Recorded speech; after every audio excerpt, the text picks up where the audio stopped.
The woods offered no refuge for those attempting to outrun their past. She stumbled repeatedly over exposed roots, her lungs burning with ragged gasps.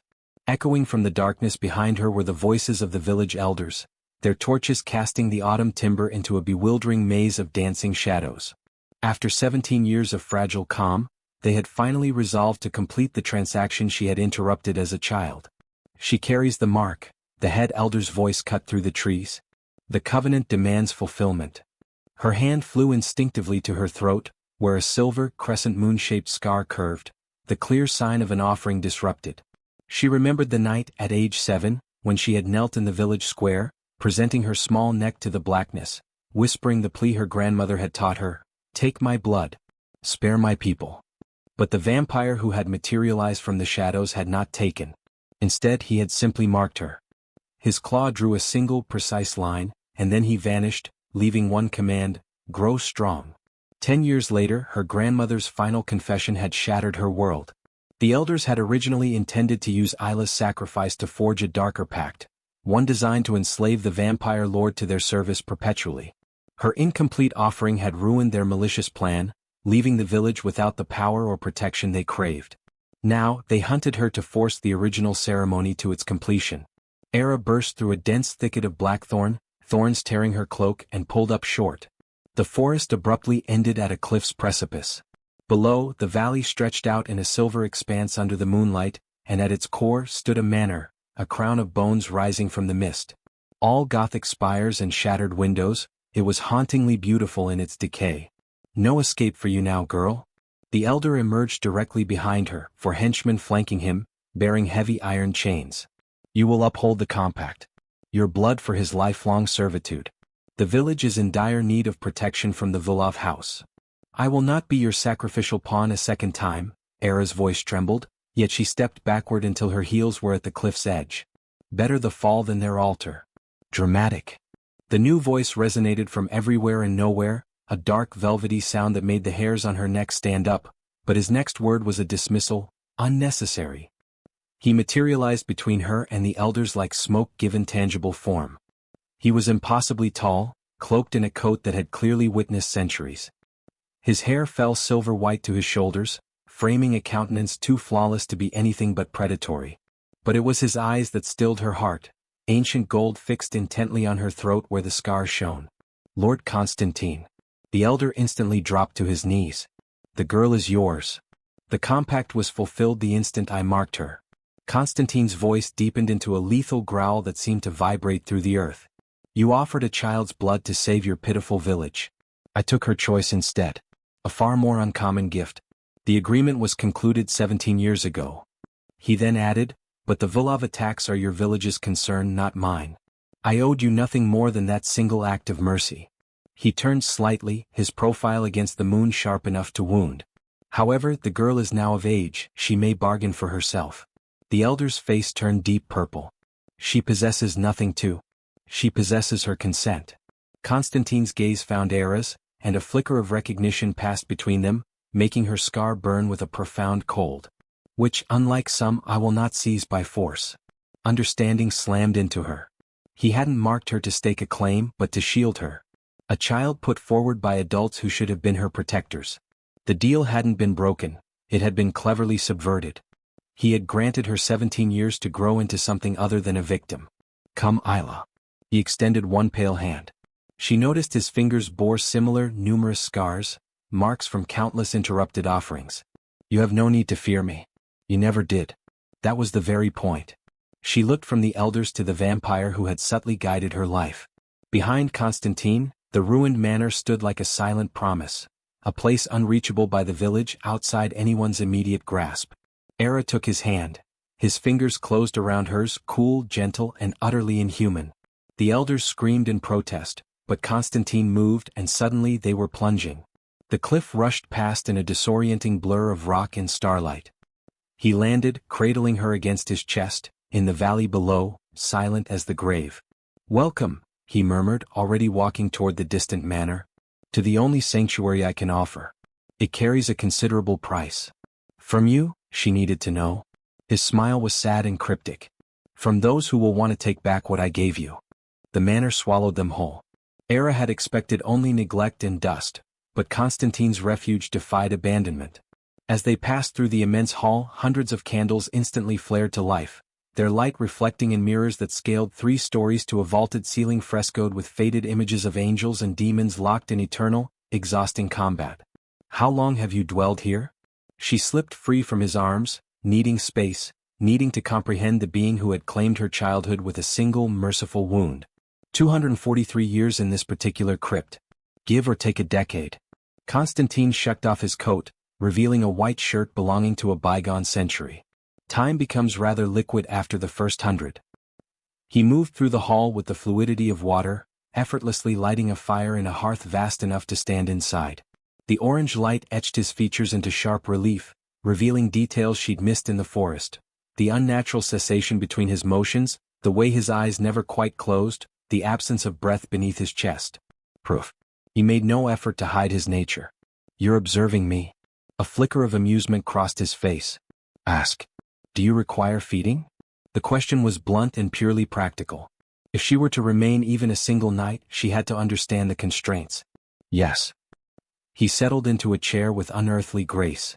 "But not from you and never without explicit consent. The mark I gave you is not an ownership claim, it is a protective ward. No vampire can forcibly take your blood while it remains. You are, arguably, the safest human in the realm." Era's hand rose to her throat. "Why did you do that?" "Because 7-year-old girls should not be presented like a fine vintage to monsters." His voice turned icy. "Your elders repulsed me. They always have. I maintain arrangements with a house in the city, volunteers who appreciate the exchange. I haven't been on a hunt in over a century." She believed him. There was a weariness in his tone when he spoke of sustenance, suggesting a being tired of taking.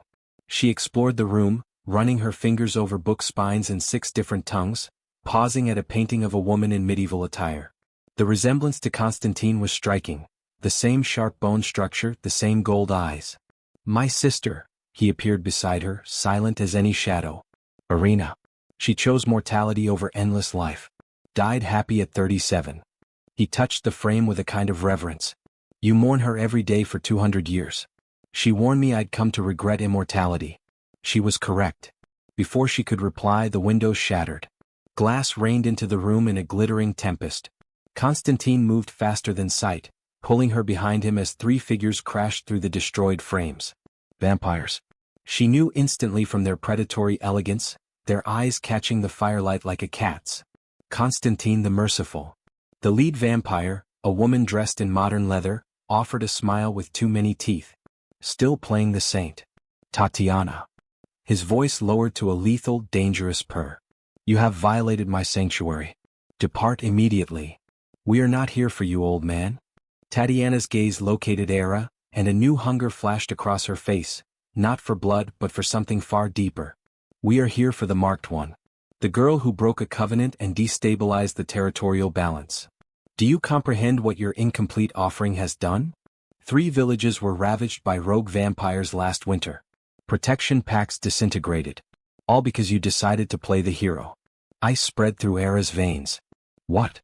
"Your interrupted sacrifice created a loophole," Tatiana continued, circling like a shark. "If a village's offering is refused, the vampire lord owes them nothing. But if it is incomplete, the debt remains unsettled, and the protection is undefined. Every vampire in the territory has been fighting over the resultant chaos." Constantine shifted, entirely blocking Tatiana's view of Era. "The girl is under my protection. Touch her, and I will invoke the blood accords." "You wouldn't dare. You are one vampire against the entire Vilov house." "Try me." The air temperature plunged. Frost crept across the walls and the mirrors, even freezing the edge of Tatiana's confident smile. Power radiated from Constantine like raw energy, ancient, absolute, and utterly terrifying. Era understood in that instant why the elders had been so desperate to bind him. He was not merely a vampire. He was a force of nature barely contained in human-like form. Tatiana retreated a single step, then another. "House Volkov demands compensation. The girl will complete her offering, or we take her bloodline as payment. You have 3 days to choose, Constantine's sanctuary or her life." They vanished through the broken windows, leaving only the wind and the fragmented glass. Era's legs gave way. She sank into the chair Constantine had vacated, her mind spinning. I caused that. The attacks. The deaths. No. He knelt before her, and for the first time she saw genuine rage in his eyes. The elders caused it when they attempted to twist the child's sacrifice into perpetual slavery. I caused it when I believed marking you would be enough to shield you. This is old sins coming due, not your fault. But people perished. People always perish in our world. He stood, now pacing, agitation briefly breaking through his controlled facade. The question is what follows? I can fight the Vilov house, but I cannot fight them eternally. They want you either dead or bound. I will permit neither. Then what is our course of action? He stopped, turning to face her completely. We must uncover what makes you so invaluable that they would risk a war. Your mark is unique, Era. A refused offering that still carries immense power. There is something about your blood, your potential sacrifice that they truly fear. Outside, storm clouds rapidly amassed. Thunder rolled across the valley like a looming promise. Rest tonight, Constantine said softly. Tomorrow I will teach you what is essential to survive in a world that seeks to consume you whole. And if I am incapable of learning? His smile was sharp and sorrowful. Then we both face a beautiful demise. Morning revealed the manor's true character. Era awoke in a bedroom fit for a lost princess, a four-poster bed draped in moth-eaten velvet, walls papered in faded roses. Sunlight poured through repaired windows when had he fixed them, and the aroma of coffee drifted from downstairs. The vampire brewed coffee? She found him in the library, surrounded by texts that appeared older than entire countries. He stood at the window, one hand pressed against the glass, staring at the sunrise with something akin to yearning. You cannot go outside, she realized instantly. Daylight. One of the few accurate legends. He didn't turn. The sun will not kill me, but it is deeply unpleasant. It's like internal combustion. I choose to sleep through dawn most days.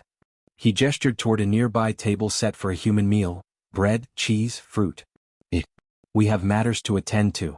Era sat, scrutinizing him in the morning light.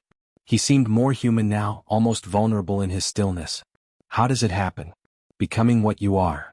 You are direct, aren't you? But he offered a small smile. It is an exchange of blood, performed 3 times over 3 nights. The third exchange stops the heart. Then comes the uncontrollable hunger and the final choice. Feed and complete the transformation or die permanently. Most opt to feed. Your sister did not. Irina refused the third exchange. She stated she would rather burn out completely than fade into eternity. He finally turned from the window, shadows under his eyes suggesting he hadn't rested. I honored her choice. It is all we have in the end. Choices. Why? I could not tolerate yours being stolen. Before she could form a response, the air pressure shifted. Constantine's head snapped toward the door, his body becoming predator still. They are early, he murmured. Stay behind me. The front entrance exploded inward. This time it wasn't 3 vampires. It was 10, led by a man whose presence filled the room like freezing water. Tall, dark-haired, dressed in a suit that was surely worth more than Era's entire village. His eyes were black voids, and power emanated from him in waves that made her teeth ache. Dmitri. Constantine's voice was heavy with centuries of enmity. You dare breach my sanctuary in daylight? Desperate times. Dmitri Vilov smiled, a blend of charm and pure venom. Your little pet has developed into a territorial crisis. The council has issued a decree. She will complete her offering to you within the hour, permanently binding you to her village's protection, or we will execute her for destabilizing the peace. The council holds no authority over. The council holds every authority when villages are burning. Dmitri's voice cracked like a whip. 17 settlements lost protection because of her interrupted sacrifice. Rogue vampires are turning humans without sanction. It is anarchy. You will accept the binding, or she dies and restores the balance through blood debt. Era stood, stepping around Constantine despite his warning growl. What precisely would this binding ritual accomplish? A sharp girl. Dmitri's gaze swept over her. A completed offering creates a covenant. Your blood, freely given in ritual, chains the vampire to your village's defense. They are compelled to protect it, cannot harm its citizens, and are confined to its territory. It is, fundamentally, slavery veiled in tradition. Which is why I refused it, Constantine snarled. But here is the glorious irony, Dmitri circled closer. Your mark already established a partial bond. You owe her village something, Constantine. Not full servitude but a debt. The council simply wants that debt defined and closed. Complete the offering. Accept the binding and the chaos ceases. Everyone benefits. Except him. Era looked at Constantine, seeing the truth in his rigid posture. He would be a prisoner for my protection. Precisely. Dmitri shrugged. Poetic, wouldn't you say? The merciful vampire enslaved by his own mercy. There is another path. The voice came from the back of the room, an elderly vampire woman, white-haired and sharp-eyed, wearing council robes. The girl could become one of us. A vampire cannot be bound by human offering rituals. Her transformation would void the incomplete covenant, restore balance and free Constantine from the debt. Silence descended upon the room. You would turn her to save me? Constantine's voice was barely a whisper. I would offer her the choice. The councilwoman stepped forward. Miss Era, I am Magistrate Yenna. I have studied your case. Your blood carries something rare, an echo of a refused sacrifice that resonates with ancient magic. If you transformed, that echo would amplify. You would be powerful, potentially powerful enough to challenge House Volkov's territorial claims yourself. Dmitri hissed. The council would never dare. The council dares much when stability is threatened. Yenna's smile was cold. 3 options, girl. Bind Constantine through the completed offering, making him a slave. Die and pay the blood debt with your final breath. Or transform and become powerful enough to protect yourself. Era's mind raced. Every option was a trap. But one of those traps had Constantine inside it, suffering on her behalf. She couldn't allow it. No. Constantine moved between them with blinding speed. She will not choose under duress. I will accept the binding. Constantine. You have been free for 2 centuries. Era, I can endure servitude if it means you live at all. How very noble. Dmitri produced a ritual knife, silver and ancient. Shall we proceed? 1 completed offering. 1 enslaved vampire lord and peace restored. The blade gleamed in the morning light. Outside, storm clouds gathered again, the sky itself responding to the tension. Era looked at Constantine's resigned face, at the council's expectant expressions, at Dmitri's triumph. She thought of the 7-year-old girl who had knelt in the square, offering everything to save everyone. She thought of the vampire who had refused to take and had stolen nothing. Wait, she said. I have a counter-offer.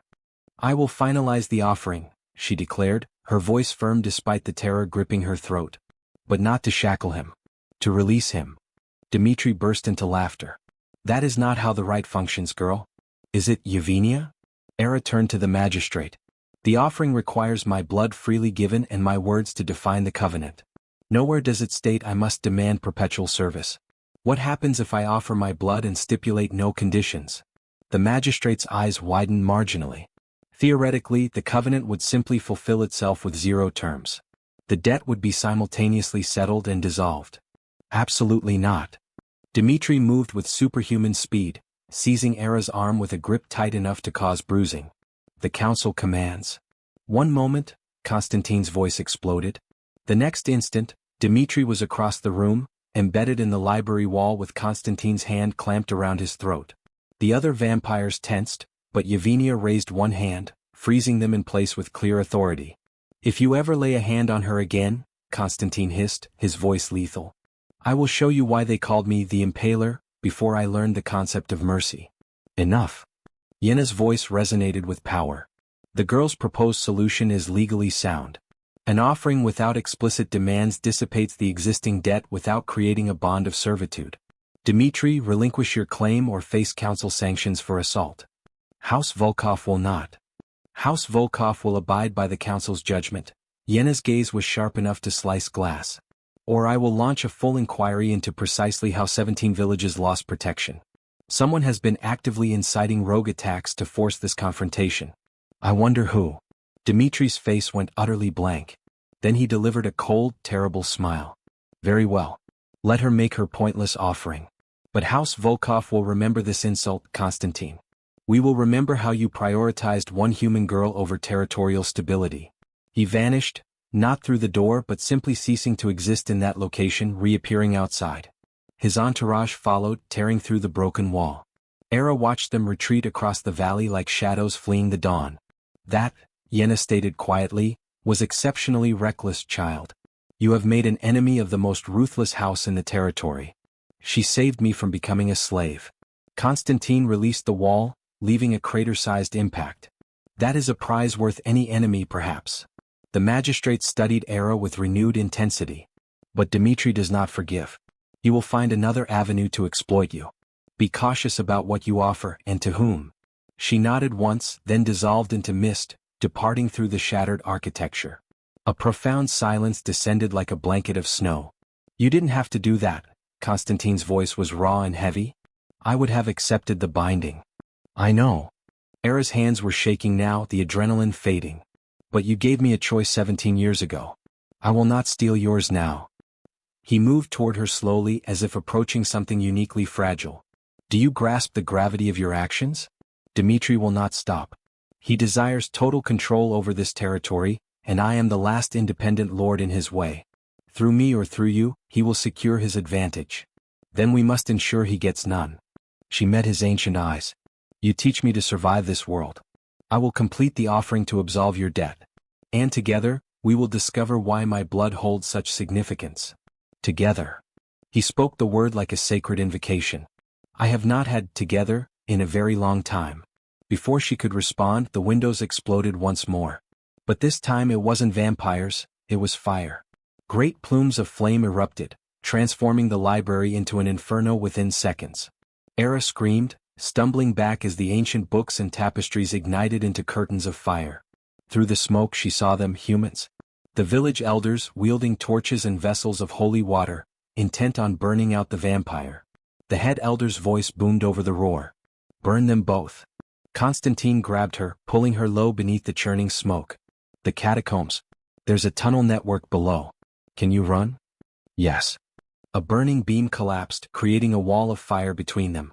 Flames leaped high. Through the heat, Era saw Constantine's face contort in sheer agony. He had said sunlight burned him internally, fire must be torment. But he was pushing through, relentlessly reaching for her. An elder emerged from the smoke, swinging an iron poker at Constantine's head. Era reacted without conscious thought. She snatched up a fallen, heavy silver candlestick and brought it down hard on the elder's skull. He dropped instantly. She had never struck anyone before. Her hands felt completely numb. Good. Constantine's voice was choked with smoke. Again if you have to. Follow me. They sprinted through the blazing manor, Constantine leading her through tight servant passages that twisted like internal organs. Behind them, the elders' voices rose in religious chants, calling for holy judgment upon the vampire and his companion. The smoke thickened and turned pitch black. Era's lungs were screaming for air. Then they were falling. Constantine had found a trapdoor, and they tumbled into cool, profound darkness, landing heavily on cold stone. Above, the fire raged, but below, in the catacombs beneath the manor, the heavy stone walls held the inferno at bay. Are you harmed? Constantine's hands were on her face, checking her shoulders for burns. His own palms were charred and blackened from pushing through the flames. Your hands will regenerate, she said, her voice steadier than she felt. He pulled her deeper into the tunnel where water dripped and centuries of dust muffled their footsteps. Vampire resilience, he corrected. But we must dress them or the burns will delay regeneration. Do you possess any knowledge of field medicine? My grandmother was a healer, Era replied. I assisted her for years. I can help if you have supplies. There is a safe room ahead. Irina insisted I maintain one when she was alive. She said I would need it someday. His laugh was a harsh, bitter sound. She was always right. They walked in silence, the burning manor fading behind them. Somewhere above, her past was turning into ash. Somewhere ahead, in the darkness, something new was beginning. Constantine's burned hand found hers, squeezing gently once. Thank you, he whispered, for the choice. The safe room was a time capsule, preserved behind a door that required Constantine's blood to open. It contained furnishings from another century, a bed with embroidered linens, shelves stocked with candles, preserved food and glass jars of medical supplies. A portrait hung on the wall, the same woman from the library, Irina but younger, laughing at something outside the frame. She prepared this after I was turned, Constantine said, sinking onto the bed, exhaustion fracturing his composed exterior. She made me swear I would maintain it for emergencies. For the nights when being immortal simply means everyone wants you dead or bound. Era located the medical kit, which was surprisingly complete with bandages, salves and instruments. Let me examine your hands. He hesitated, then extended them. The burns were horrific, flesh charred black down to the bone in places. Any human would have been screaming, yet he merely sat, watching her face as she assessed the damage. How is this possible? She kept her voice clinical, professional, just as her grandmother had taught her. You deliberately passed through direct flame. Love makes us stupid, he said lightly, though his eyes carried profound weight. Or perhaps just desperate. I wasn't going to let you burn. She cleaned the wounds with water from a sealed cistern, her hands steady despite the intimacy of the act. This close, she noticed the details, how his unburned skin was too flawless, like polished marble, the complete absence of pores of human imperfection, and the stillness of his chest between his scattered breaths. Breathing, she realized, was a performance for her benefit, not a necessity. You aren't afraid of me, he observed. Most humans recoil.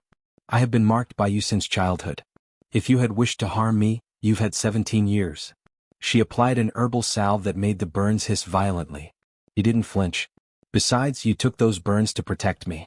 That is not the behavior of a monster. Vampires are possessive of what they claim. I have claimed nothing, he pointed out. She began wrapping his hands in clean bandages, working with the precision of years of practice. That is the difference, she countered. You gave me a ward, not a collar. A comfortable yet strange silence settled. Above them, the manor still burned. She could feel the heat through the thick stone. They were trapped here until the fire subsided and the elders departed, hours, perhaps days, in this preserved bubble of the past. Why did you refuse my blood that night? She had to know. When I was 7, you could have taken it, completed the ritual, and secured the village's protection. Instead, you marked me and walked away. Constantine's jaw tightened. You want the truth? Because I saw myself. He stood, pacing the small room like a caged predator. I was turned at 32 violently without my consent. My maker desired a companion and decided I would suffice. She fed me her blood, killed me, and when I awoke with the hunger, she presented me with a girl, perhaps 14, and told me to feed or perish. Era's breath hitched. I fed. His voice was flat. I chose existence over moral rectitude. And that girl's face has haunted me for 200 years. So, when I saw you, this tiny child kneeling in the dirt, offering your throat because adults dictated it, I could not do it. I would not be the creature who taught you that powerless sacrifice was a virtue. So you marked me instead. Made you untouchable by our kind. Gave you time to grow into someone who could choose for herself. He turned back to her, and the raw vulnerability in his expression made her chest ache. I thought that would be sufficient. That you would live your mortal life, and I would have one choice I didn't regret. But the elders twisted it. Dmitri weaponized it. And now you are here, trapped underground with a monster, because I was selfish enough to desire one pure thing in my long, bloody existence. Era finished wrapping his second hand, then stood, closing the distance between them. You are not a monster. I have killed to feed. I have ended lives. You have also spent 2 centuries trying not to. She placed one hand on his chest, over the place where his heart no longer beat. My grandmother taught me that goodness is not what we are. It is what we choose every single day in spite of what we are. You chose mercy. You continue to choose it. His bandaged hand rose to cover hers. And you? What do you choose, Era? The question hung between them, heavy with unspoken possibilities. She was acutely aware of everything. The coolness of his skin, the way he studied her as if she were a puzzle he desperately needed to solve, the fact that they were alone in a room with a bed and hours to pass. I choose to trust you, she said quietly. For now, that is all I can promise. Something flickered in his eyes, relief, perhaps, or even disappointment. For now is more than I deserve. A rumble shook the ceiling. Dust rained down. The fire above was spreading, consuming the manor's structural bones. They were trapped until it burned itself out, breathing recycled air, waiting in the darkness. Tell me about Irina, Era requested, moving toward the portrait. If we are stuck here, I want to know the woman who made you vow to survive. You did. Constantine sat on the bed, and Era curled into a nearby chair. And throughout the long, quiet hours of their entrapment, he painted pictures with words. His human sister, brilliant and fierce, who had watched him transform and never once flinched. Who had rejected immortality because she claimed eternity was for cowards afraid to burn brightly, and who had made him promise he would find something worth living for beyond mere survival. Have you? Era asked, as the trembling from above finally ceased, as the silence suggested the fire had died completely. Found something worth living for? Constantine's gaze found hers across the shadowed room. I'm beginning to think I have. They emerged at midnight to find the manor completely gone. Nothing remained but blackened stone foundations and ash that glowed faintly like dying embers. The elders had fled, their destructive work finalized. 2 centuries of history reduced to char and memory. Constantine stood at the edge of the ruins, his bandaged hands clenched, saying nothing. Yet Era felt his grief like a physical force. "I am so sorry," she whispered. "Irina's portrait." His voice broke, ragged with loss. "It was the last image of her. Now it is ash." Before she could reply, a sound split the night. Not human, not quite animal, a howl that made her bones vibrate. Through the smoke-hazed moonlight, figures emerged from the forest. Vampires, but they were wrong somehow, moving with a jerky, animalistic frenzy. "Rogues." Constantine pulled her quickly behind him. "Damn it. Dmitri sent them." Newly turned, their minds still shattered. There were 6 of them, their eyes wild, their mouths stained with recent feeding. They circled the ruins like a pack of wolves. Era understood instantly, this was not just an attack, it was a message. Behold what happens when you defy House Volkov. "Can we fight them?"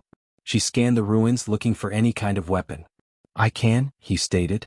He shed his coat, and she saw the predator beneath the gentleman. "You must run. There is a village 3 miles east. Seek sanctuary with the humans. I will not abandon you." "Era." A rogue struck. They moved as a pack, inhumanly fast, crashing into Constantine with enough force to splinter stone. He fought like liquid death, all grace and brutal violence, tearing into them with hands that were still healing. But he was 1 against 6 and they felt no pain or fear.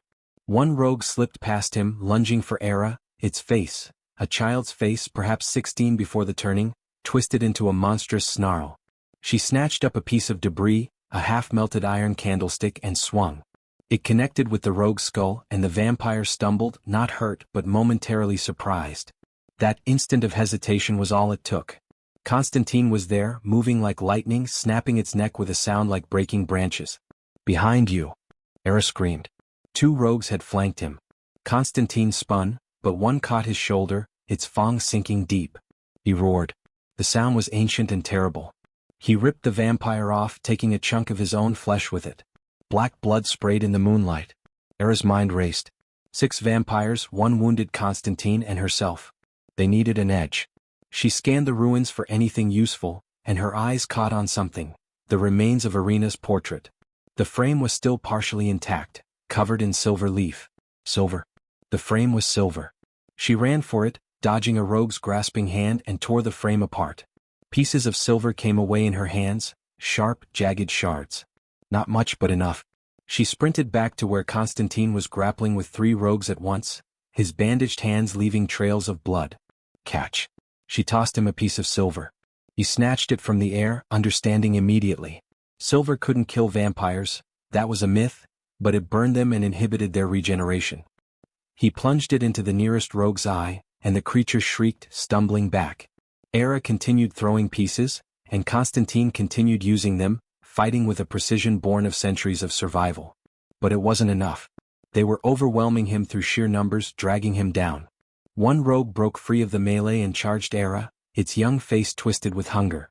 Era didn't think, she grabbed the last sharpest shard of silver and slashed her own palm open. Bright red blood welled instantly, and the scent of it stopped every vampire mid-motion. "That's right," she stated, holding up her bleeding hand, the crescent scar on her throat gleaming. "I am the marked one. The refused sacrifice. My blood is what you are all fighting over. Want it? Come and take it." The rogues turned from Constantine as one, drawn to her like moths to a flame. But they did not attack. They stopped, confusion warring with hunger on their broken faces. "What are you doing?" Constantine's voice was raw with panic. "Watch." Era kept her bleeding hand raised, feeling instinct guiding her. The same instinct that had made a 7-year-old girl kneel and offer herself. "You can smell it, can't you? My blood. It's different." The girl rogue whimpered, swaying. "It calls, sings, but I can't." The mark. Understanding crashed through Era. The ward Constantine had given her wasn't just protection from forced feeding. It resonated in her blood itself, making her untouchable to their kind. The rogues could smell her, want her, but some primal vampire instinct prevented them from taking. Without permission. "That's right." She stepped forward and the rogues retreated. "You can't. But me, but he can." She gestured to Constantine, still bleeding from the shoulder wound. So, here's what's going to happen. You leave now and tell Dmitri that his pets failed, or I let him feed from me, and a vampire who's tasted marked blood becomes very, very hard to kill. She had no idea if that was true. But the rogues didn't know either. The girl rogue hissed, torn between hunger and fear. Finally she turned and fled into the forest. The others followed, their howls fading into the night. Silence fell. That, Constantine said faintly, was either brilliant or insane. Probably both. Era's legs gave out. She sat hard on a piece of rubble. Adrenaline draining, leaving her shaking. Did I just bluff 6 vampires with mythology? You bluffed them with truth. He crossed to her, examining her bleeding palm with a focus that made her skin prickle. Marked blood does carry power. I didn't. No rogues could sense it. You found an advantage I didn't know existed. We found it. She met his eyes together. It was still holding her hand, his thumb ghosting over her bleeding palm. The intimacy of it struck her. Suddenly him cradling her wound like something precious, his face inches from hers in the moonlight. She could see her reflection in his golden eyes. I should bandage this, he murmured, but didn't. Oh, you're still bleeding too. Her free hand rose to his torn shoulder. We're both a mess. Her name on his lips was a warning and a prayer. If you keep touching me, I'll forget every reason I've spent 17 years keeping distance between us. Maybe I want you to forget. The words hung in the smoke-tinged air. His expression shifted, control cracking, revealing the hunger beneath. Not for blood, she realized. For connection, for something he'd denied himself for 2 centuries of self-imposed loneliness. You don't know what you're asking. His voice dropped to a whisper. I'm a vampire. I've killed, done monstrous things, and once I let myself want you, I won't be able to stop. I'm not asking you to be human. She leaned closer, drawn by something she couldn't name. I'm asking you to be honest. Tell me you don't feel this. He closed his eyes, jaw clenched. I can't. Because I do. I felt it since you took my hand in that forest. Chose my protection over their sacrifice. Maybe longer. Maybe since the night I marked you and wondered what kind of woman you'd become. Then stop fighting it. She kissed him. It was soft at first, a question, not a demand. His lips were cool against hers, and for one terrifying moment he didn't respond. Then his control shattered. His hand slid into her hair, and he kissed her back with 2 centuries of starvation, pulling her against him with a gentleness that belied his strength. Era's world arrowed to sensation. The coolness of his skin. The way he tasted like winter and smoke. The careful pressure of his hands as if she were made of glass. He kissed her like she was air and he'd been drowning. When they finally broke apart, both breathing hard, him from habit, her from necessity. His eyes had darkened to amber. This is dangerous, he said against her lips. Not because I'll hurt you, because I'll want to keep you forever. And forever is a very long time. I'm not afraid of forever. She traced the line of his jaw. I'm afraid of safe little lives that mean nothing. I'm afraid of being offered up and never chosen. You've chosen me every day for 17 years. Let me choose you back. He shuddered, pressing his forehead to hers. If you become what I am, then I become it on my terms. Not because I'm running, not because I'm forced, because I want to. She pulled back enough to meet his eyes. You asked what I choose, Constantine. I choose. Yeah, I choose this. Whatever this becomes, even if it means eternity, especially if it means eternity with someone who sees me as more than a sacrifice. He kissed her again, slower this time, like he was memorizing her. When he finally pulled away, his expression was raw with something between joy and terror. Then I need to teach you what eternity costs, he said quietly. The hunger, the isolation, the watching everyone you love turn to dust. If you're going to choose this, you need to know all of it. The beauty and the horror. Show me. She stood, pulling him up with her. We have time, do we? He looked at the ruined manor, at the forest where the rogues had fled. Dmitri won't stop. The council wants resolution. Your village wants revenge. And I have 3 days to decide what to do with you before House Vilov declares war. Then we use 3 days. Era's voice was steel. You teach me to survive their world. I complete my offering to free you from debt, and we find out why everyone Wants to control something I chose to give you freely. His smile was sharp and beautiful. You sound like Irina. Defiant in the face of impossible odds. Good. She looked at the ashes of his home. Then at the eastern sky where dawn was beginning to break. Because I'm done being offered. It's time I took what I want. And what do you want? She kissed him once more. Brief and fierce. A life, a real one. Even if it means becoming a monster to claim it. They walked through the gray hours before dawn, heading east toward the city Constantine claimed held sanctuary. Era had never left her village's territory before the night she fled. Now she traveled beside a vampire through forest that felt older than time, learning the rules of a world she'd only glimpsed. The hunger is constant, Constantine explained as they picked their way over a fallen. Not pain exactly, more like a void where satisfaction should be. You'll always be aware of heartbeats, blood flow. Becomes background noise, but never truly silent. How do you manage it? She watched him move through the pre-dawn shadows. Graceful, economical, never quite touching the ground too heavily. Discipline, routine.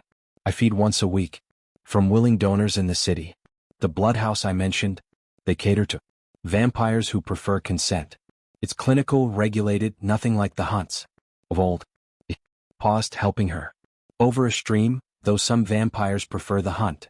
Dmitri, for instance, he takes willing donors, but his definition of willing is flexible. Meaning he uses influence, vampire. Charisma, we call it, a form of hypnosis. Makes humans compliant, eager, even technically consent, but he shrugged. I don't use it. Seems too close to force. All filed that information away. Another piece of the puzzle that was vampire existence and the transformation itself. You said 3 exchanges over 3 nights. First exchange, I give you my blood. You'll feel stronger, heal faster, senses heighten like being drunk on life itself. Second exchange, you give me yours. The bond forms. You'll feel my emotions, sense my location. Intimate, invasive. Some humans flee during this phase. And the third, he stopped walking. They'd reached a ridge overlooking a valley where the city sprawled. Gas lamps winking out as dawn approached. Modern buildings mixed with ancient stone. The third exchange is death. I drain you completely, then feed you enough of my blood to restart your system as something new. The heart stops. Everything human dies. Then the hunger wakes. And you have a choice. Feed or die permanently. Have you ever turned someone? No. The word was hard. Couldn't. Not after my own turning. The thought of taking someone's mortality, their humanity.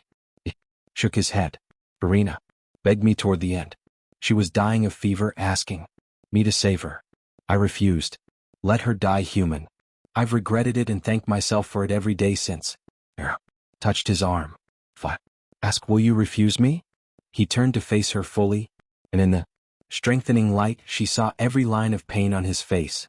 I don't know. That terrifies me because I want you to stay more than. I want to protect your humanity. That makes me a monster in truth. Or it makes you honest. It stepped closer into the space that had become theirs. Everyone wants things. You're brave enough to admit it. There's nothing brave about selfishness. There's nothing selfish about wanting connection. She cupped his face, feeling the marble coolness of his skin. You've been alone for 200 years. You're allowed to want someone to stay. He caught her hand, pressed a kiss to her palm. The one she'd cut now, bandaged with strips from his shirt. You make it sound simple, isn't it? You want me to stay? I want to stay. Everything else is just negotiating terms. His laugh was soft, surprised. You'd negotiate eternity? Like a business contract? Why not? It's my eternity too. She pulled him down the ridge toward the city. Come on, show me this sanctuary of yours. Teach me how to exist in your world. We have, she calculated, 2 days before the council's deadline. That's enough time to learn the basics, complete my offering, and plan our next move. He said it like testing new language. I've been using I for so long, I'd forgotten hour. They reached the city as the sun crested the horizon. Constantine winced, pulling a hood over his face, and led her through waking streets to a building that looked abandoned from outside but sang with life within. The bloodhouse. Inside it was elegant velvet, furniture, low lighting, soft music. Humans reclined in various states of languid satisfaction while vampires fed with clinical courtesy. No violence, no force, just transaction and mutual benefit. They pay well. Allah asked, watching a vampire feed delicately from a young man's wrist. Very, and they screen donors for health, consent, coercion. Constantine nodded to a stern-looking woman at a desk. Human. Surprisingly, Madame Orlova runs the tightest operation in the territory. If she suspects a vampire of using influence or force, they're banned permanently. Constantine. Orlova's voice was warm. It's been weeks, and you've brought a companion, the marked one. Unless I'm mistaken. Word travels fast. Dmitri's been searching the city for her, offering rewards. Studied Era with sharp eyes. You're braver than you look, girl. Most humans run from what you're walking toward. I'm tired of running. Era met her gaze steadily. He says you help vampires who prefer consent. Does that extend to transformation? Blunt. Like that. Her smile was approving. Yes. If you're considering the change, I can provide resources, literature, counseling, trial exchanges to see how your body reacts to. Many vampires turn humans impulsively, and the new vampire can't handle it. Suicide rates are high among those turned without preparation. Suicide? Era looked at Constantine. Daylight, he said quietly. The first time you see the sun and it burns. Really burns. Some newly turned can't reconcile what they've become. They walk into dawn and end it. The casual horror of it struck her. Oh, do you bear it? Never. Seeing the sun again. You find other lights. His eyes found hers. Were you? Remember, the sun wasn't that warm. Anyway, they spent the day in Orlova's sanctuary. And Constantine taught her vampire society's architecture. The 5 great houses each controlling territory. The council that mediated disputes, the rogues who rejected all structure, the ancient laws written in blood oaths. He taught her to sense vampires by their stillness, by the absence of warmth. He taught her the formal greetings that might save her life in court. He taught her that vampires could be killed, fire, complete blood loss, decapitation, but were remarkably hard to end otherwise. And the sun, she asked as afternoon faded, why does it burn you? We're creatures of blood now. The sun drives blood into motion, makes it burn hotter. Our blood is still cold. The clash between still blood and solar heat creates pain. He smiled wryly, though some old ones can tolerate dawn. Tolerance builds over centuries. Will I be able to walk in daylight? Eventually, maybe, if you're strong enough, disciplined enough. He reached across the table where they sat. Books spread around them. But it might be decades of burning before that tolerance develops. Are you prepared to lose the sun for decades? She thought of her village, the dawn gathering she'd attended out of obligation, not joy. The sun rising over fields she'd worked without passion. I think I've been living in shadow for a long time. At least with you, the darkness has company. His hand tightened on hers. You say things that make it hard to remember why I should talk you out of this. Then stop trying. She stood, pulling him up. I'm not afraid of you, Constantine. Not your hunger, not your darkness, not your past. Show me what you are fully. I want to see the monster before I choose to become one. Something flickered in his eyes. Vulnerability and desperate hope tangled together. Are you certain? More certain than anything in my life. She stepped close enough to feel the coolness radiating from him. Show me. His eyes bled to full amber, pupils dilating. His lips parted and she saw his fangs extend, sharp, elegant, deadly.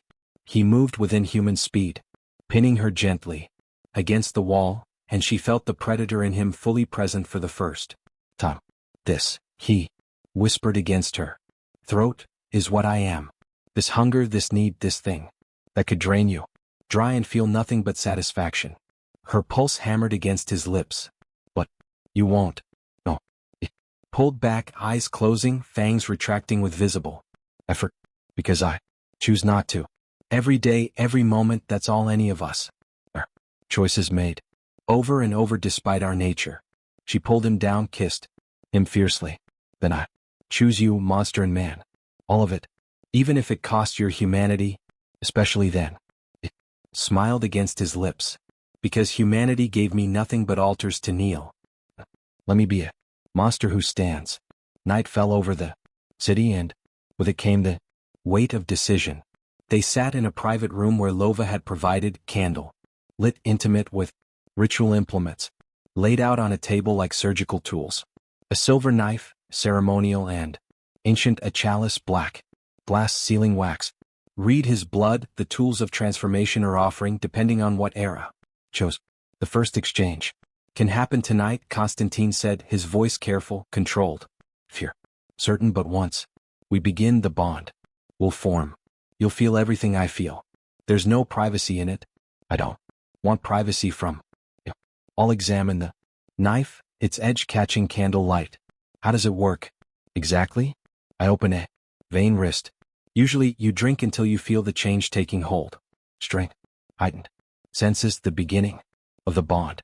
He hesitated. It's intimate. Some compare it to sex. The vulnerability of it.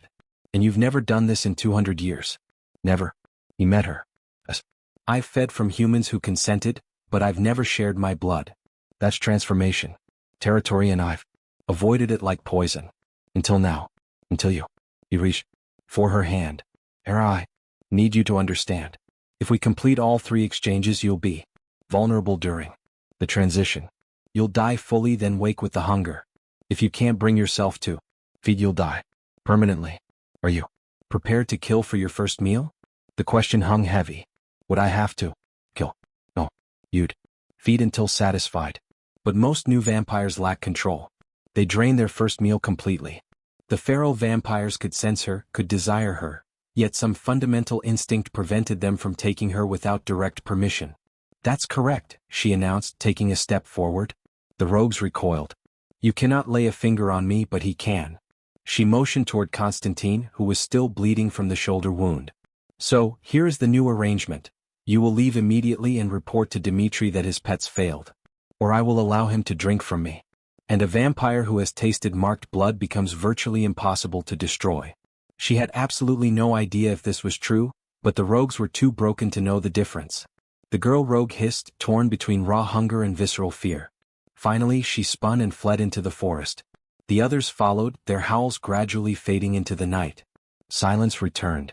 That, Constantine murmured faintly, was either sheer brilliance or utter madness. Likely both. Era's legs gave way.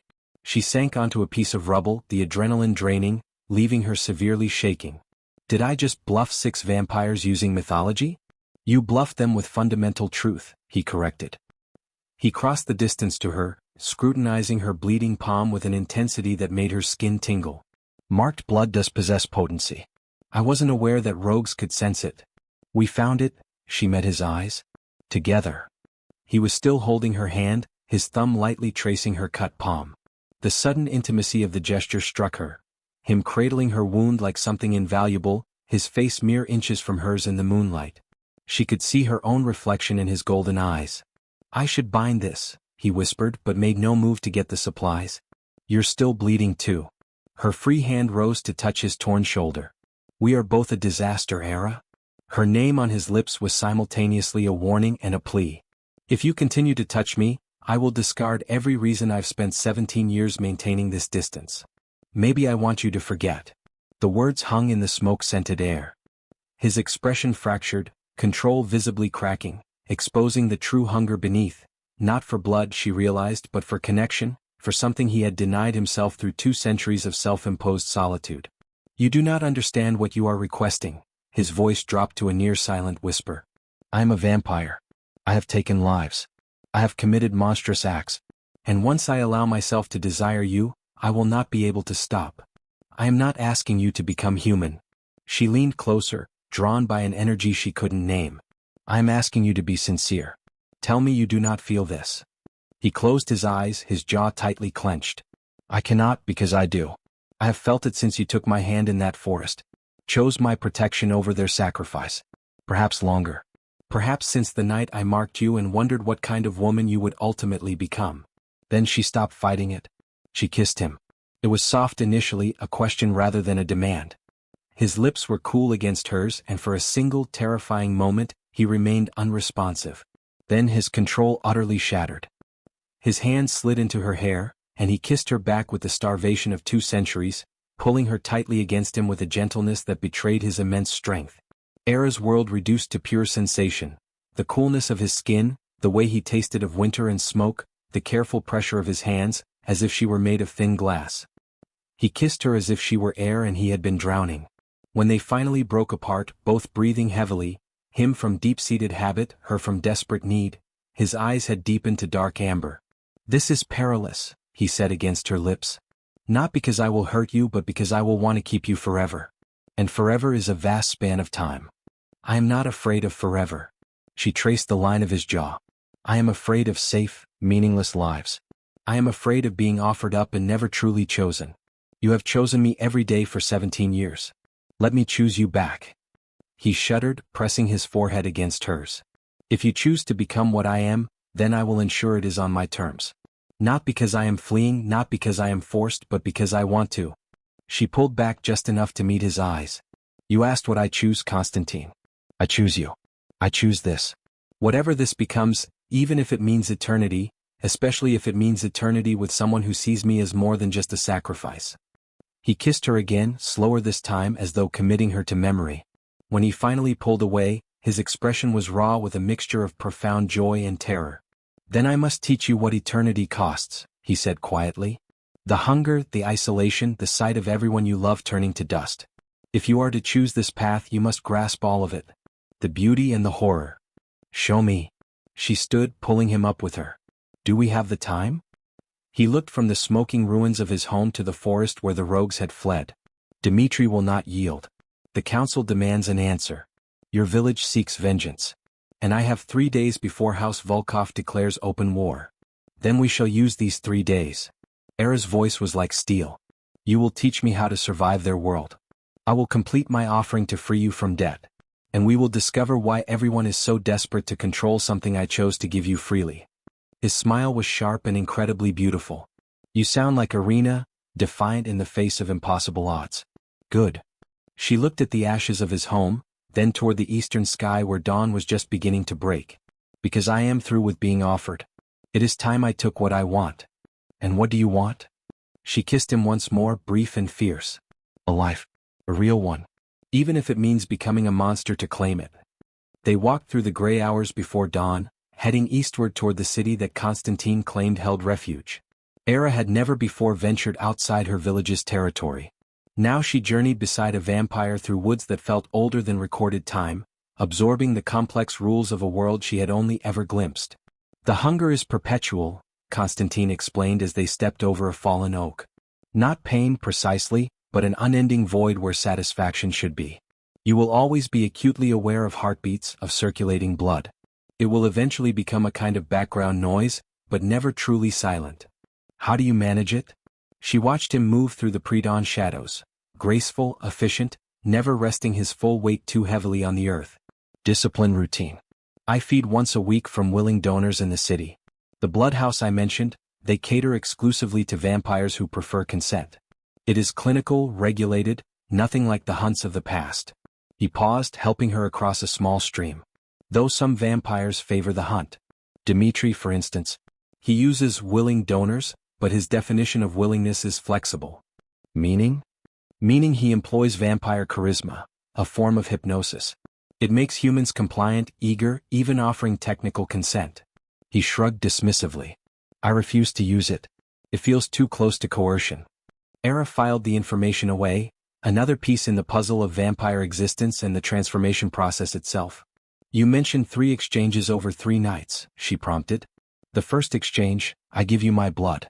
You will feel a surge of power, your senses will sharpen, healing will accelerate, like being intoxicated with life itself. The second exchange, you give me yours. The bond forms. You will perceive my emotions, sense my location. It is incredibly intimate and invasive. Some humans flee during this phase. And the third." He stopped walking. They had reached a ridge overlooking a valley where the city sprawled, gas lamps extinguishing as dawn neared. Modern towers mixed with ancient stone structures. The third exchange is death. I must drain you completely, and then feed you enough of my blood to reinitiate your system as something new. Your heart ceases to beat. Everything human dies. Then the hunger awakens. And you face the choice, feed or die permanently. Have you ever turned anyone? No. The word was hard, uncompromising. I could not. Not after my own turning. The thought of stealing someone's mortality, their very humanity. He shook his head. Irina begged me near the end. She was dying of fever, pleading for me to save her. I refused. I allowed her to die human. I have both regretted it and thanked myself for it every single day since. Era touched his arm. If I ask, will you refuse me? He turned to face her fully, and in the strengthening light, she saw every line of pain on his face. I honestly do not know. That frightens me because I want you to remain more than I want to protect your humanity. That, in truth, makes me a monster. Or it makes you honest. She stepped closer into the space that had become theirs. Everyone desires things. You are brave enough to admit yours. There is nothing brave about selfishness. There is nothing selfish about wanting connection. She cupped his face, feeling the marble-like coolness of his skin. You have been alone for 2 centuries. You are permitted to want someone to stay. He caught her hand, pressing a kiss to her palm, the one she had cut, now bandaged with strips from his shirt. You make it sound so simple. You want me to stay? I want to stay. Everything else is just negotiating terms. His laugh was soft, surprised. You would negotiate eternity like a business contract? Why not? It is my eternity too. She pulled him down the ridge toward the city.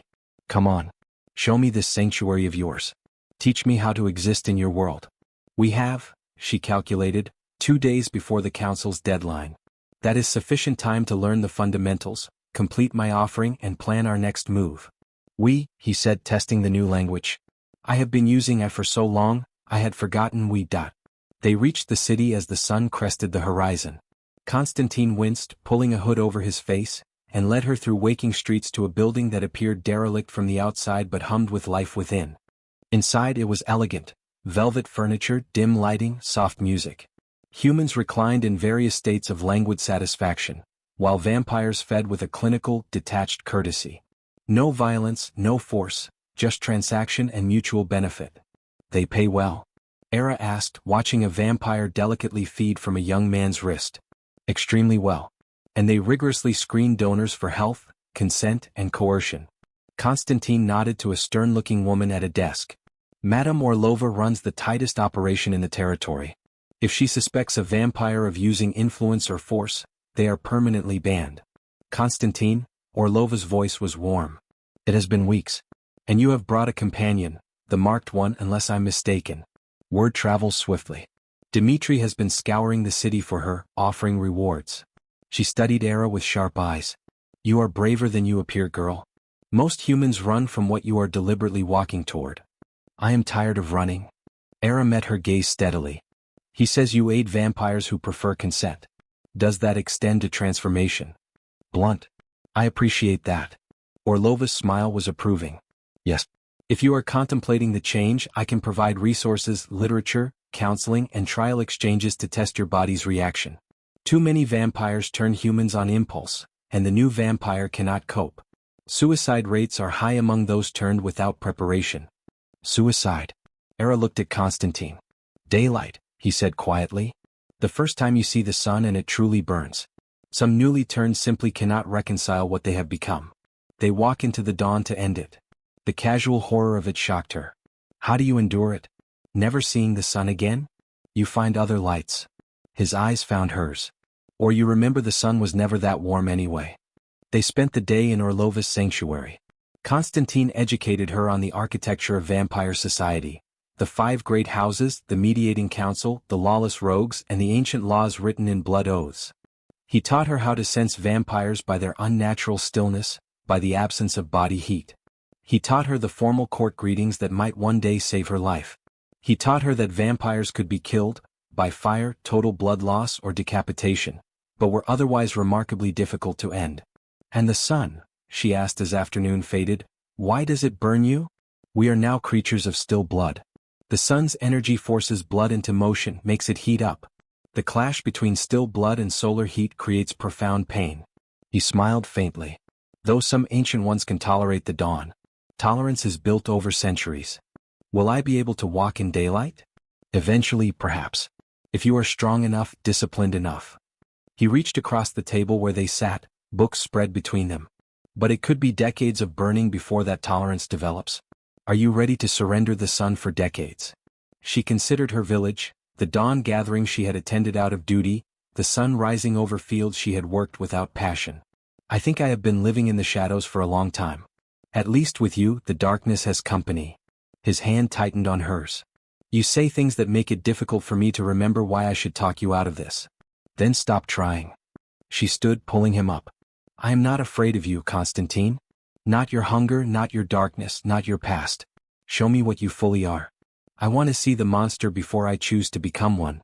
Something flickered in his eyes, vulnerability and desperate hope tangled together. Are you absolutely certain? More certain than anything in my life. She stepped close enough to feel the perpetual coolness radiating from him. Show me. And he did. His eyes flooded with full amber, pupils dilating. His lips parted and she saw his fangs extend, sharp, elegant, deadly. He moved with a subtle, non-human speed, gently pinning her against the wall, and she felt the predator in him fully present for the first time. This, he whispered against her throat, is what I am. This hunger, this profound need, this thing that could drain you dry and feel only satisfaction. Her pulse hammered against his lips. But you won't. No. He pulled back, eyes closing, his fangs retracting with visible effort. Because I choose not to. Every day, every moment. That is all any of us truly are. Choices made repeatedly, despite our nature. She pulled his head down and kissed him fiercely. Then I choose you, monster and man. All of it. Even if it costs your humanity, especially then. She smiled against his lips. Because humanity gave me nothing but altars to kneel on. Let me be a monster who stands. Night fell over the city and with it came the weight of the decision. They sat in a private, candlelit room provided by Orlova, intimate, with the ritual implements laid out on a table like surgical tools. A silver knife, ceremonial and ancient, a black glass chalice, and sealing wax to seal his blood, the tools of either offering or transformation, depending on Era's final choice. The first exchange can happen tonight, Constantine said, his voice careful and controlled. If you are truly certain. But once we commence, the bond will begin to form. You will feel everything I feel. There is no privacy in it. I do not desire privacy from you. Era examined the knife, its edge catching the candlelight. How exactly does it work? I open a vein, usually the wrist. You drink until you sense the change taking hold, the heightened senses, the strength, the initiation of the bond. He hesitated. It is profoundly intimate. Some compare it to a vulnerability akin to sex. And you have never done this in 2 centuries. Never. He met her eyes. I have fed from consenting humans, but I have never shared my blood. That is transformation territory, and I have avoided it like a plague. Until now. Until you. He reached for her hand. Era, I need you to grasp this. If we complete all 3 exchanges, you will be utterly vulnerable during the transition. You will die fully, then wake with the hunger. If you cannot bring yourself to feed, you will die permanently. Are you prepared to kill for your first meal? The question hung heavy in the air. Would I have to kill? No. You would simply feed until satisfied. But most new vampires lack control. They accidentally drain their first meal completely. His face was grim. That's why I have always fed at the bloodhouse. Clean donors who understand the risks. You would have the same alternative. But the hunger is most powerful during the first week. You might not be able to stop yourself. Era absorbed this information. So, I would potentially become a killer? Unless your self-control is exceptional. Or unless. He trailed off. Unless what? Unless you fed from me. The words were delivered roughly. A vampire can sustain another vampire temporarily. It's rare, generally reserved for absolute emergencies. But if you fed from me during your first hunger, you wouldn't require human blood immediately. It would buy you time to develop control. Would that hurt you? His smile was gentle. Yes, but I would heal. And I would much rather be harmed than watch you accidentally take a life and then hate yourself for it. The sheer generosity of the offer stunned her into silence. Here was a creature who had been turned brutally, who had killed during his own first hunger, offering to endure pain so that she wouldn't bear the same burden of guilt. You truly meant it, she said quietly. When you said you'd spent 17 years trying to offer me a choice. I mean, everything with you is about choice. He stood, pacing the small room. But you don't have to transform. We could complete your offering instead. You give your blood freely, speak the words of release, and I am absolved of the debt. You remain human, live your mortal life. I would protect you from Dmitri, from the council. You could have everything you deserve, except. He stopped abruptly. Except what? If I remain human, I will age and die in 50, 60 years if I'm fortunate. You will continue for centuries. That is not everything, Constantine. That is scraps. She stood, closing the distance between them. I don't desire 50 years. I desire forever with you. That is the choice I am making. You would relinquish your humanity for me. I would relinquish humanity for myself. She placed her hand over his silent heart. The girl who was offered up died in that village square 17 years ago. What walked away was something else, something waiting to become what she was meant to be. Perhaps I was always intended for this, for darkness and for forever.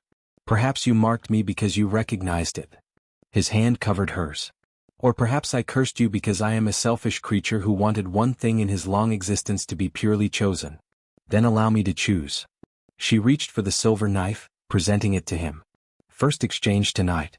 Not because I am fleeing, not because I am forced, but because I want to become what you are. Constantine accepted the knife with shaking hands. It was the first time she had seen him truly afraid. If we do this, I will be bound to you. Not by blood oath, but by something far deeper. I will sense when you are hurt. Know your location. Feel your emotions and you will feel mine. 200 years of loneliness, regret, and hunger. Are you ready for that weight? Are you ready for mine? She smiled. 17 years of being defined by one moment. Of being marked and set apart, of watching everyone else live while I waited for something I couldn't name. Maybe it was you. Maybe it was this. He cupped her face, searching her expression for any hint of doubt. Finding none, he made his decision. Sit. He guided her to a chair, then knelt before her, the ancient vampire kneeling like a supplicant. I will make the cut. You drink until you feel a warmth spreading through your chest. That is when you stop. Too much, too fast can overwhelm your system. I trust you. Those 3 words unmade him. She saw it in the way his eyes closed, the way his breath unnecessarily caught. You shouldn't, but I am grateful that you do. He drew the knife across his wrist in one fluid motion. Black blood welled, and the scent of it hit her. Copper and cold earth and something indefinably otherworldly. He raised his wrist to her lips. Drink, he whispered. And let me feel you finally choose. Era hesitated for only a fraction of a second, then pressed her mouth to his wrist and drank. The blood was utterly unlike anything she had expected. Cold, yes, but alive somehow, electric, singing through her veins like lightning.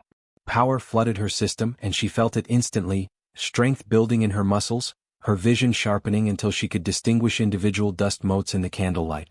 And beneath it all, a connection forming like a solid bridge between their minds. She felt his emotions crash into her. Fear, hope, desperate longing, and a bone-deep loneliness cracking open to let something else pour in. Well, he loved her. He had loved the woman he had hoped she would become, perhaps since the night he had marked her. And she loved him back. It was suddenly, brilliantly clear. This creature who had given her choice when everyone else offered only cages. Warmth bloomed in her chest and she pulled away, gasping. Constantine's wrist healed instantaneously, and he caught her as the sudden influx of strength and sensation momentarily overwhelmed her. I feel you, she whispered. Everything. Your fear, your hope. His voice was raw. And I feel yours. You are not afraid. You are exhilarated because you are finally choosing your own life. She laughed, the sound bright and strange. How long until the second exchange? Tomorrow night. You need time to process this first. He stood, pulling her up, and she realized she moved differently now. Lighter, stronger. How do you feel? Powerful. She looked at her hands, flexing fingers that could likely shatter stone now. Is this how you feel all the time? A diluted version. When the transformation is complete, it's stronger. He pulled her close and she could hear it now, the absence of a heartbeat in his chest, the stillness that marked him as other. You are halfway to becoming what I am. Tomorrow the bond solidifies. The day after. He trailed off. The day after I die and wake as a vampire. She finished for him. 2 days until I stop being human. Are you having second thoughts? Constantly, he confessed, but he smiled. But I am also feeling something I haven't felt in 2 centuries. What? Hope that I won't be alone anymore. He kissed her forehead, gentle and reverent. Sleep tonight. Tomorrow everything changes. But she didn't sleep. She stood at the window watching the city lights, feeling Constantine's presence in the back of her mind, a warm anchor that promised she would never be lost again. She touched her throat where the crescent scar gleamed silver, the mark of an offering interrupted. Soon to be the mark of a choice completed. Tomorrow she would give her blood. The day after her life. In exchange, she would take eternity and the vampire who had waited 17 years for her to be ready to claim it. Fair trade, she thought and smiled into the darkness. They came at dawn, House Volkov in full force. Era woke to the sound of splintering wood, to Constantine's fear flooding the deep bond they had just forged.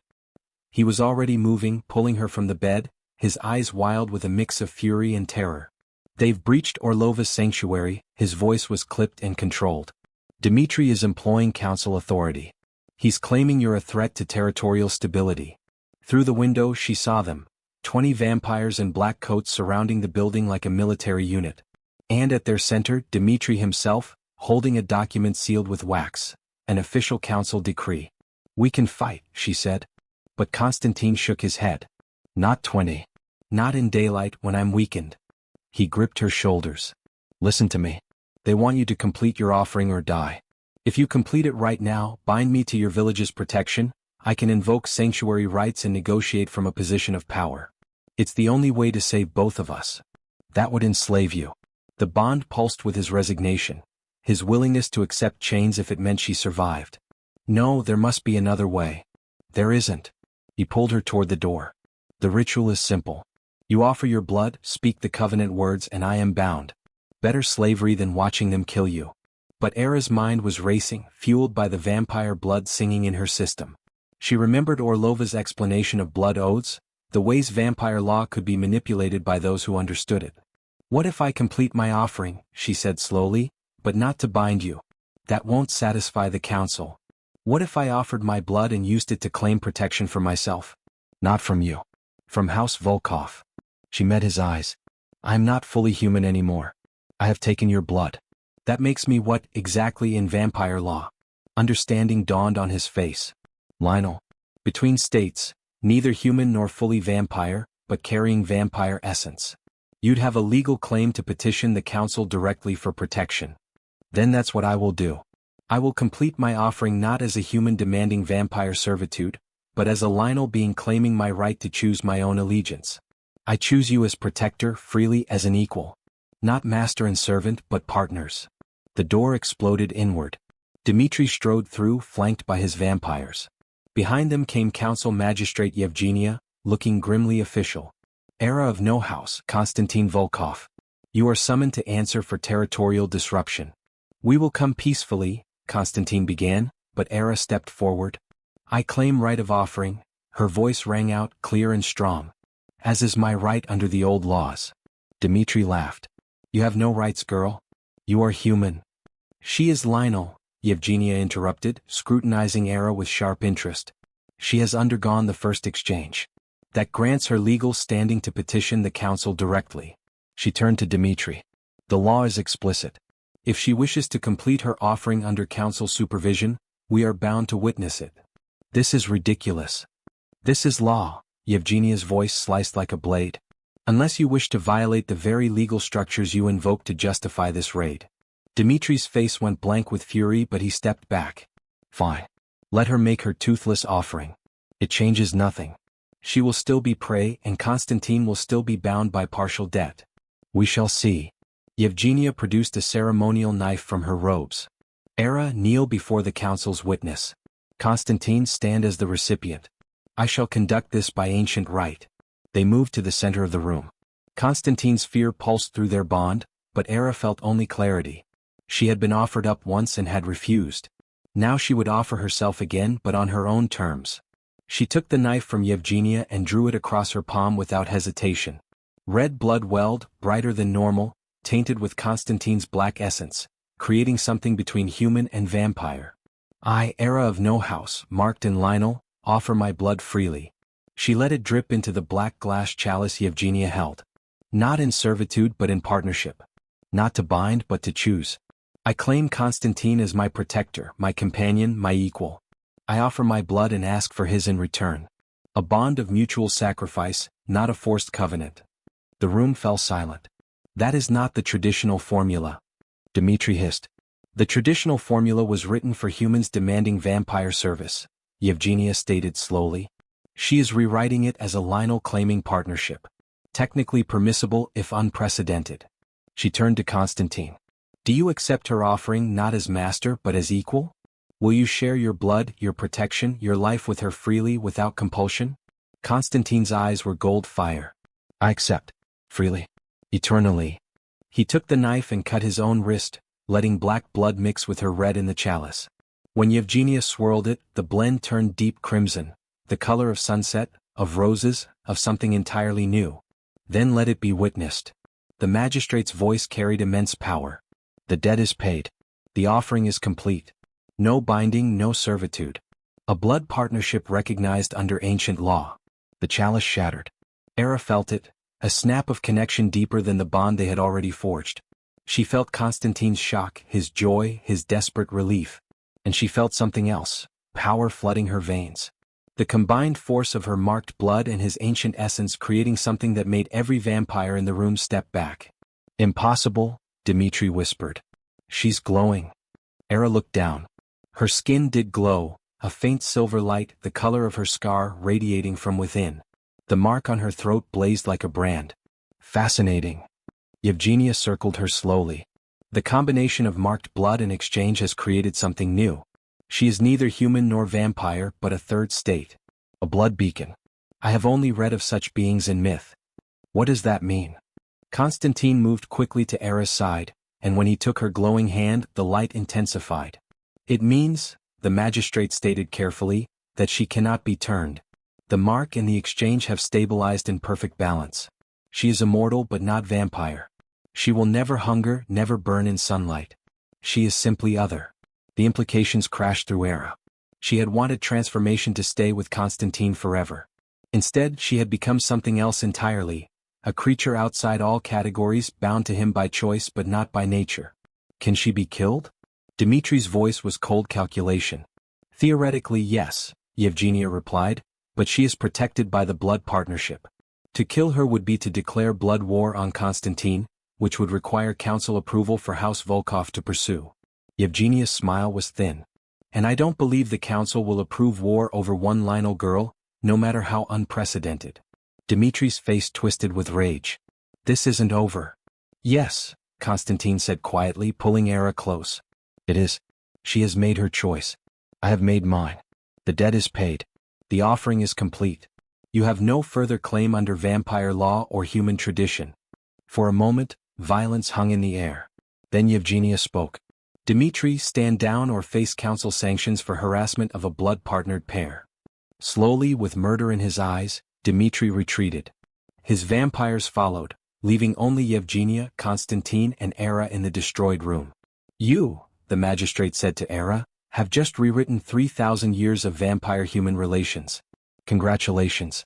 You will either be celebrated or assassinated. Possibly both, Era said. As long as I'm not offered up again, I'll take my chances. Yevgenia's laugh was surprised and genuine. I think you'll do more than survive, child.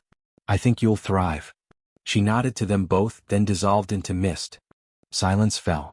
Constantine turned to face Era, his hands shaking. You brilliant, terrifying creature.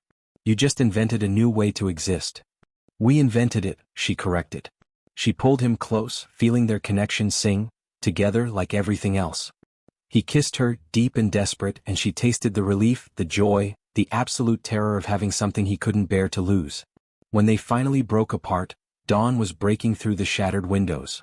Sunlight touched her glowing skin and she didn't burn. Oh, she whispered. Oh. Constantine stared as she stepped into the light, as it illuminated her silver radiance, as she stood in dawn for the first time as something more than human. I can walk in the sun, she said, wonder flooding her voice. I can walk in the sun and exist in the dark. I can be with you in both worlds.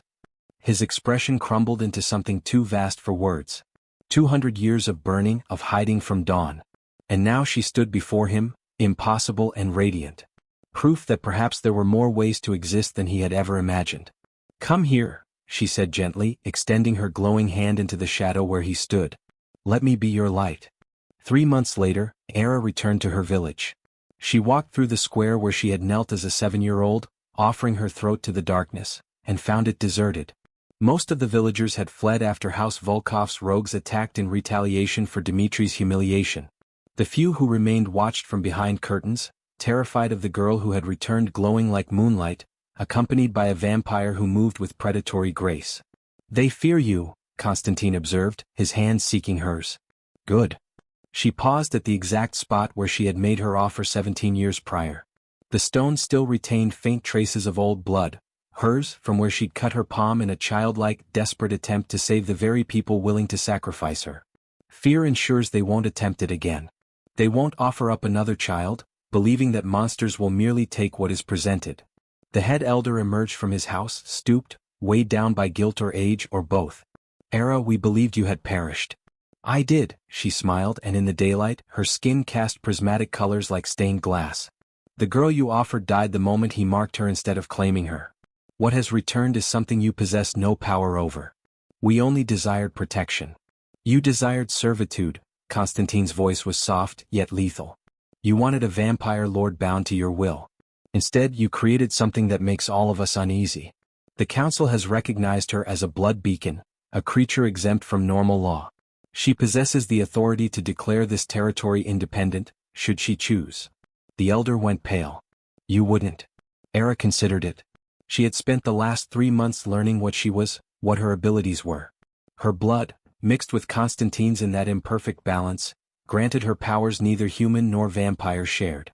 She could walk in sunlight, heal rapidly, sense both vampires and humans, and most crucially her presence stabilized newly turned vampires, calming the initial hunger that drove many to accidental murder. Orlova had offered her a position mediating at the Bloodhouse. The council wanted her as a neutral party in territorial disputes. Even House Volkov, through gritted teeth, had sent covert overtures suggesting alliance over enmity. She had refused them all. "I won't claim this territory," she told the elder. "This place holds nothing I desire. But I will do this. I'll establish a sanctuary in the manor ruins. A place where vampires who reject hunting can find willing donors. Where humans fleeing violence can find refuge. Where the division between monster and man can blur into something new. You would do that even after what we did to you? Not for you." She looked at Constantine, who watched her with the loneliness of 2 centuries finally eased from his expression. "For everyone who will be offered up after me so they have a place to run that isn't just another cage." They left the village as the sun reached its zenith. Era walked through the light that had once been forbidden to her vampire partner, her hand in his, their bond singing with shared purpose. At the valley's edge, where the manor's burned stones still jutted from the scorched earth, they paused. "It will take years to rebuild," Constantine said, but his eyes were full of hope. "We have years." Era turned to him, pulling him close. "We have forever, actually. The question is, what shall we build? Something better than what preceded it." He kissed her forehead, her cheek, then her lips. "Something neither fully vampire nor human. Like you. Like us. A house for the in-between," she murmured. "For the refused and the choosing, for everyone who doesn't fit into the boxes they're assigned." She laughed. "House Dawn, because we exist in the liminal hours between dark and light, between monster and human, between what we were and what we are becoming. House Dawn." He tested the name. "I like it, although it is ironic for a vampire. That is precisely the point." She pulled him toward the ruins, already envisioning their creation. "We are the irony made flesh. The sacrifice that refused to be sacrificed. The vampire who refused to claim. The blood partnership that shattered 3,000 years of precedent. Why shouldn't our house stand in sunlight?" They spent the day planning, she in the light, he in the shadows, meeting only in the spaces between. They would require builders, both human and vampire. They would need Orlova's network and Yevgenia's political leverage. They would have to convince the council that a neutral house could stabilize the territories more effectively than endless power struggles. It would be difficult, dangerous, and perhaps impossible. Era had never been more certain of anything. As sunset approached, Constantine pulled her to the highest point of the ruins, a partially collapsed tower that overlooked the valley. The sky was bleeding crimson and gold, the exact color their mixed blood had become in the chalice. Thank you, he said quietly. For what? For choosing me. For not fleeing when every sensible instinct advised it. For being courageous enough to rewrite rules that have stood for millennia. He turned her to face him, and in the dying light, his eyes were pure amber. For making forever feel like a gift instead of a curse. You gave me forever first, she reminded him. That marked 17 years ago. You gave me the time to become strong enough to choose it. We gave each other everything. He kissed her as the sun touched the horizon. That's what partnership means. They stood there as day became night, as her glow intensified and his strength returned, watching the stars emerge over the valley that would become their territory. Not through conquest or blood oath, but through choice, building, and slow, persistent work. Somewhere in the distance, a village bell tolled. Somewhere, a newly turned vampire would wake screaming with the first hunger. Somewhere, a child might be kneeling in a town square offering blood to save the very people who should be protecting them. But here, in the ruins of an old life, something new was beginning. Era touched her throat where the crescent scar gleamed silver. The mark of an offering interrupted, completed, and transformed. The mark that had saved her by refusing to claim her. The mark that had become a bond instead of a brand. Ready to build our impossible house? Constantine asked, pulling her close as the first stars appeared. She smiled into the darkness that no longer frightened her, feeling his presence through the bond forged from blood, choice, and 17 years of patience. I've been ready since I was 7 years old. And you taught me that monsters could choose mercy. Then let's begin. And they did. 5 years later, the manor rose from the valley like a promise kept. Part Gothic fortress, part sunlit sanctuary, all defiant impossibility. House Dawn they named it, the place where light and dark met without conflict. Era stood in the great hall they had rebuilt, observing the evening crowd arrive. Vampires seeking willing donors. Humans seeking protection from rogue attacks. Newly turned vampires desperate for guidance through the first hunger. All of them drawn to the blood beacon who walked in both worlds. Constantine emerged from the shadows as he always did, and pulled her close. 5 years and he still held her as if she might vanish. 5 years and she still glowed when he touched her, their bond a visible entity for anyone to see. 37 residents this month, he murmured against her hair. Yevgenia reports we're the fastest growing house in the territory. Dmitri is apoplectic. Good, she smiled. Let him be furious. We are proving that there is another path. That not every exchange must be about power and servitude. Through the tall windows, sunset painted the sky the exact color of their mixed blood, crimson shot with silver. Their color, the color of sacrifice transformed into choice. A young vampire approached, newly turned and shaking with hunger. Era recognized the fear in his eyes, the terror of his new nature, the certainty that he would kill his first meal. Come, she said gently, extending her glowing hand. I will teach you control. You don't have to be what they tell you monsters are.